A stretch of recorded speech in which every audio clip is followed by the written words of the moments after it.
आज Doubtnut app download करें। Doubtnut पर अपने सभी गणित, रसायन विज्ञान, भौतिक विज्ञान और जीव विज्ञान के डाउट्स का करो सफाया। बस प्रश्न की फोटो खींचो, एक ही प्रश्न को क्रॉप करो और तुरंत वीडियो सोल्यूशन पाओ। अभी डाउनलोड करें।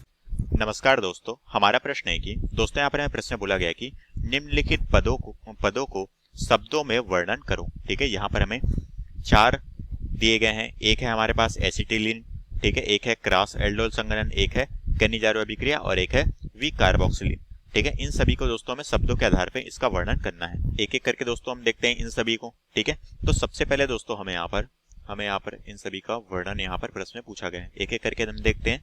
सबसे पहले हमें जो दिया गया है वो हमारे पास क्या है, वो हमारे पास है एसिटिलीन।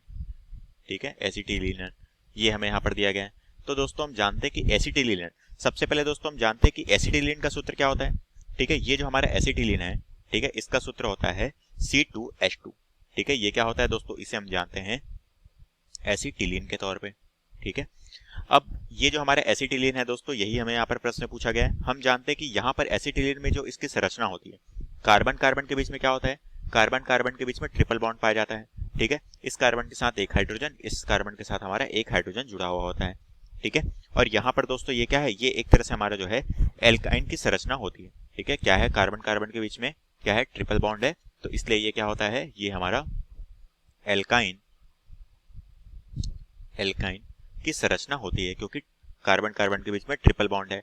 ठीक है, और यहाँ पर दोस्तों हमारा क्या होता है, मुख्य तौर पे ये क्या होती है, ये इसके एसिटिलीन का जो मुख्य तौर पे गुण क्या है, ये एक तरह से हमारी जो है रंगहीन गैस होती है। ठीक है, और ईंधन की तरह दोस्तों हम इसे इस्तेमाल में लेते हैं। ठीक है, इसका उपयोग जो है वो ईंधन के रूप में इसका उपयोग किया जाता है। ठीक है, उपयोग होता है। ठीक है, तो ये हो गया दोस्तों हमारे एसिटिलीन के बारे में, जो कि हमें यहाँ पर प्रश्न में पूछा गया था। ठीक है, अब दोस्तों यहाँ पर हमें दूसरा जो पूछा गया है, दूसरा क्या पूछा गया है, दूसरा हमें जो पूछा गया है वो पूछा गया है कैनिजारो अभिक्रिया के बारे में। ठीक है, दूसरा जो हमें बोला गया है वो हमारे पास है कैनिजारो अभिक्रिया के बारे में। ठीक है, तो दोस्तों हम जानते हैं ये जो हमारी कैनिजारो अभिक्रिया है वो कहाँ होती है, ऐसे एल्डिहाइड जिनमें हमारे क्या होते हैं, अल्फा या फिर हाइड्रोजन परमाणु नहीं पाए जाते हैं। ठीक है, जैसे कि हमारे कास्टिक क्षारों के साथ क्या होता है, कैनिजारो अभिक्रिया हमें देखने को मिलती है। ठीक है, तो हम कह सकते हैं कि ऐसे एल्डिहाइड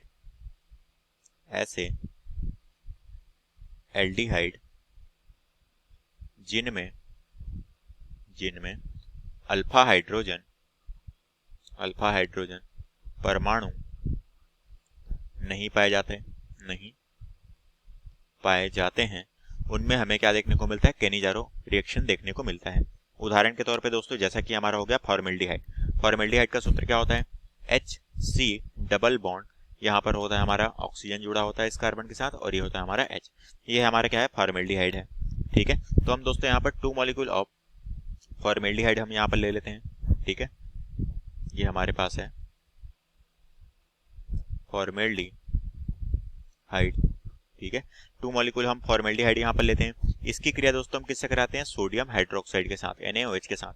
तब हमें यहाँ पर क्या मिलता है, तब यहाँ पर दोस्तों हमें CH3OH मेथिल एल्कोहल और साथ में हमें HCOO Na हमें यहाँ पर प्राप्त होता है। ये हमारी जो पूरी अभिक्रिया है दोस्तों, इसे ही हम कैनिजारो अभिक्रिया के तौर पे जानते हैं। ठीक है, अगला हमें क्या पूछा गया है, अगला दोस्तों हमें क्रॉस एल्डोल संघनन के बारे में पूछा गया है। ठीक है, तीसरा जो हमें पूछा गया है वो हमें पूछा गया है क्रॉस एल्डोल संघनन के बारे में। ठीक है, संघनन के बारे में। अब दोस्तों हम जानते हैं कि कार्बोनिल यौगिक के 2 एक समान अणुओं के बीच संघनन ना करके अलग अलग अणुओं के बीच में अगर संघनन कराया जाए, ठीक है, या फिर उन्हें मिश्रित किया जाए, उसे ही दोस्तों हम क्या कहते हैं, क्रॉस एल्डोल संघनन कहते हैं। तो हम यहाँ पर परिभाषा के तौर पर लिख सकते हैं कि कार्बोनिल समूह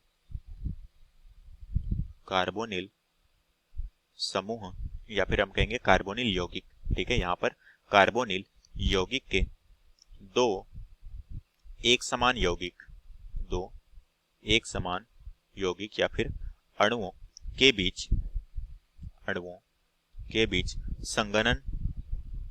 संघनन ना करा के अलग अलग अणुओं के बीच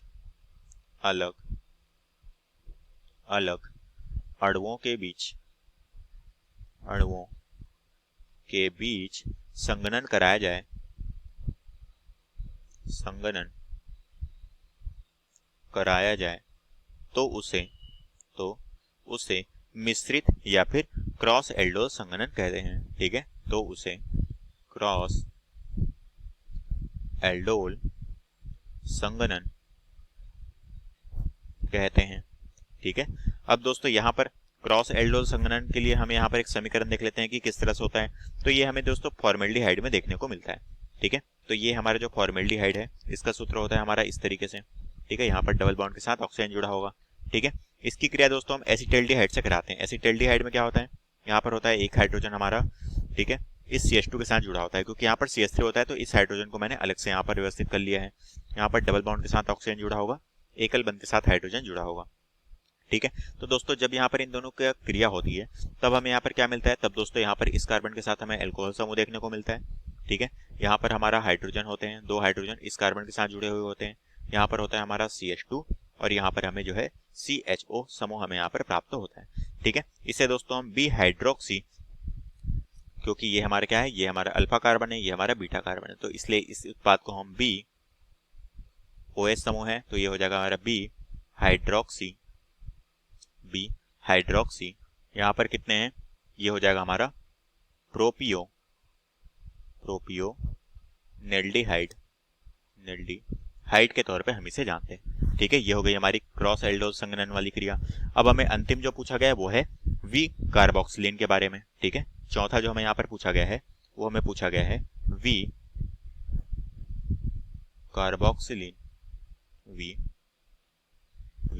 कार्बोक्सिलीकरण के बारे में पूछा गया है। अब हम जानते हैं दोस्तों ये क्रिया किस तरह से होती है, कार्बोक्सिल समूह का निकलना।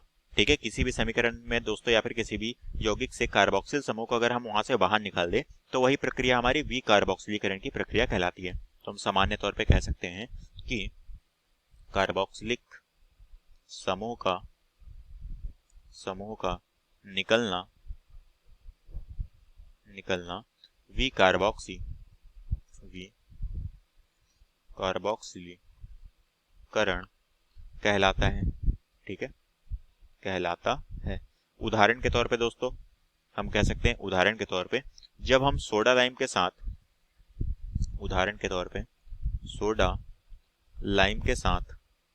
साथ गर्म करने पर अम्ल का वी कार्बोक्सिलीकरण होता है। ठीक है, वी कार्बोक्सिलीकरण होता है। ठीक है, और क्या बनता है, तथा एल्केन का निर्माण होता है,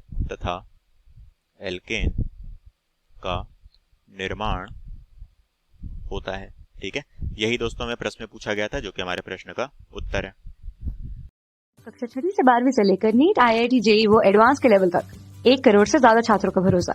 आज ही डाउनलोड करें डाउटनेट ऐप या व्हाट्सएप करें अपने सारे डाउट्स 8400 400 400 पर।